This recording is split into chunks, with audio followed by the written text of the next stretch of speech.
Il n'est pas nécessaire d'avoir toute la connaissance du monde ou de l'instruction pour demander un héritage terrestre.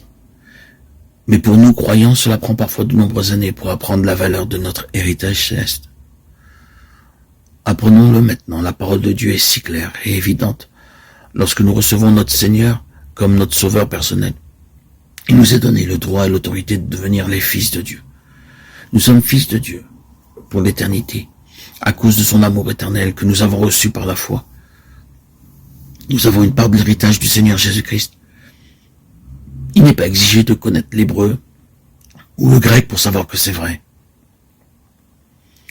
mais avoir l'assurance intérieure du Saint-Esprit. La jouissance de l'héritage repose sur votre foi. Or, si nous sommes enfants, nous sommes aussi héritiers, héritiers de Dieu et co-héritiers de Christ. Romains 8, 17, 18.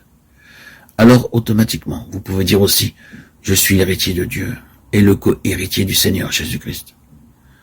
Nous ne pouvons pas comprendre maintenant la pleine signification de cet héritage, mais nous savons que le jour vient où nous connaîtrons tout à ce sujet.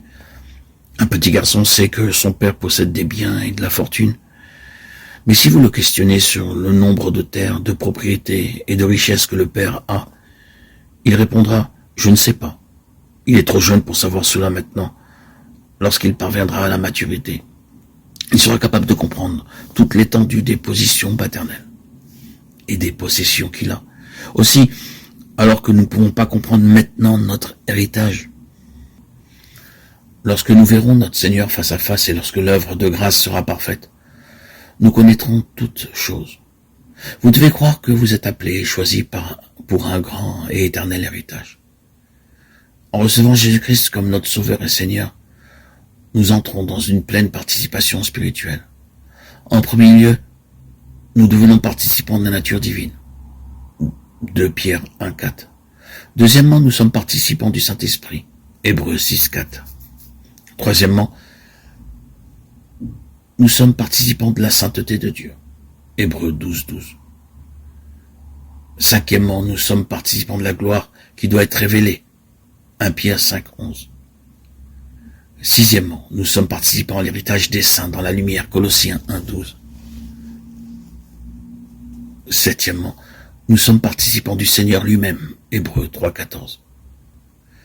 Quelle merveille d'être participants de l'héritage céleste de Dieu. Notre Dieu d'amour nous a choisis pour nous placer et nous faire goûter cet héritage spirituel incorruptible, glorieux. Vous devez croire que vous avez une part dans cet héritage. Beaucoup de croyants pensent que le salut, c'est seulement aller au ciel, que Dieu est miséricordieux, qu'il pardonne les péchés, et qu'ainsi ils peuvent aller au ciel.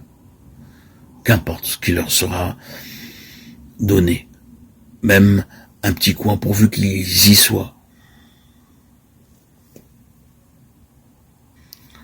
Vous devez réclamer votre part et en jouir par une vie triomphante.